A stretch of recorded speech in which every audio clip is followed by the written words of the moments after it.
Assalamualaikum warahmatullahi wabarakatuh. Kula Muhammad Alde Adonis saking kelas 12 MIPA 7 nomor absen 18 badhe maos geguritan sing temane katresnan lan ingkang judule yaiku kamulyan Bapak. Bapak, tekadmu ngungkuli geni kayata senopati.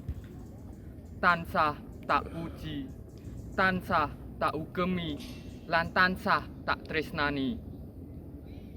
Bapak, anggonmu nyambut gawe, rina wengi kerja tanpa sambat, tanpa rasa lesu, mung kanggo awakku.